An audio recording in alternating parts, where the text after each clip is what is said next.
Bien, bonjour à tous. J'ai accepté de participer, même si je vois que ce ne va pas être une tâche facile pour moi. Donc, je suis Alain Régnier, je suis préfet, donc je représente le ministère de l'Intérieur. Donc, il faut assumer qui on est et d'où on parle. Et je suis plus récemment donc délégué interministériel depuis 2 mois sur l'accueil et l'intégration des réfugiés. Donc j'entends et je respecte tout à fait les postures et vos positions politiques dans le sens noble du terme. Et vous avez, encore une fois, nous sommes une grande démocratie, donc vous avez tout à fait la possibilité, et on peut toujours s'en réjouir, de pouvoir exprimer vos désaccords et vos contestations sur la politique du gouvernement. Moi, je suis là simplement pour vous dire ce que je peux faire, moi, à l'intérieur du cadre tel qu'il est. Je ne suis pas un homme politique et donc je n'ai pas l'ambition de cela. J'ai accepté cette mission pour les gens qui sont concernés par ces problématiques, donc en l'occurrence les réfugiés. Je ne suis pas en charge de la politique dans la totalité de la mission de l'accueil des migrants en France.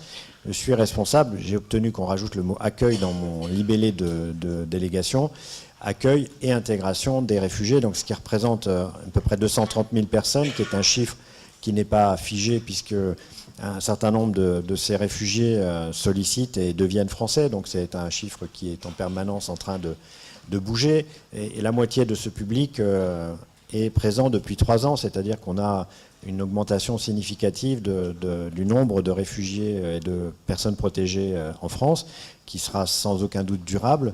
C'est pour ça que je ne parle pas de crise migratoire, mais de phénomènes durables de migration, pour lesquels il faut que nous nous organisions mieux. Alors pour la partie qui me revient, donc j'ai présenté ce matin avec 70 personnes au tissu associatif la future stratégie nationale pour l'accueil et l'intégration des réfugiés, qui est là, que vous pourrez trouver en ligne. Cette future stratégie est toujours en chantier.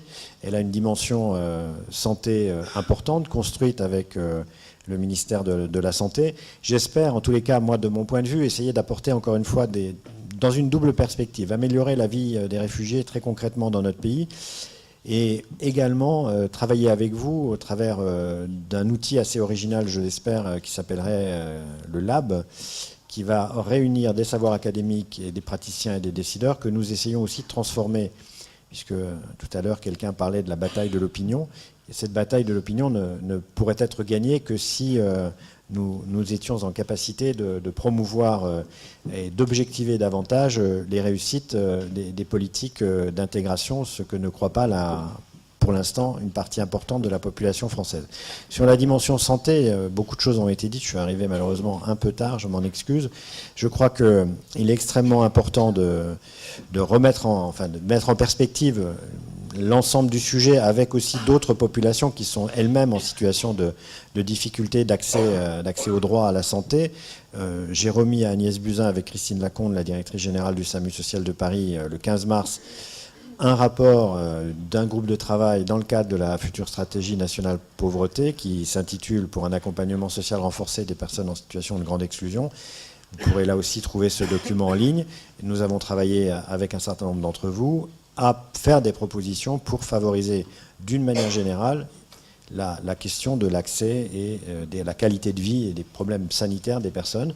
Et pour ce qui est des migrants et des réfugiés, il est clair que je manque de données objectives, mais que ce que j'entends depuis quelques semaines, c'est qu'à peu près 30% des personnes ont des problématiques de santé mentale. Donc cette question de la santé mentale est un enjeu qu'on retrouve aussi dans d'autres compartiments des politiques de lutte contre l'exclusion. Donc ça a été dit, je souhaite rendre effectif la question de l'interprétariat, parce que je pense que c'est un enjeu très concret pour aider les personnes. Et favoriser les bilans de santé à l'arrivée des personnes. Voilà, donc il y a tout un tas de propositions qui sont dans le document que j'ai présenté ce matin au tissu associatif. Je me place résolument dans l'action que je peux mener, c'est-à-dire on peut faire des choses. J'entends encore une fois toutes les contraintes dans lesquelles que vous pointez, les problématiques que vous pointez, mais je reste néanmoins convaincu qu'il y a des marges de progrès à l'intérieur du système tel qu'il est, et avec dans l'intérêt des personnes, favoriser encore une fois leur vie et leur intégration dans la société française. Voilà. Donc je serai toujours à votre écoute et à votre disponible pour poursuivre ces échanges, encore une fois, dans un respect mutuel, à la fois de ce que vous faites, de votre engagement, mais en même temps, si on veut travailler, il faut aussi qu'on puisse se parler et pas s'invectiver. Donc voilà, essayons de travailler ensemble. Voilà la réponse à la première question.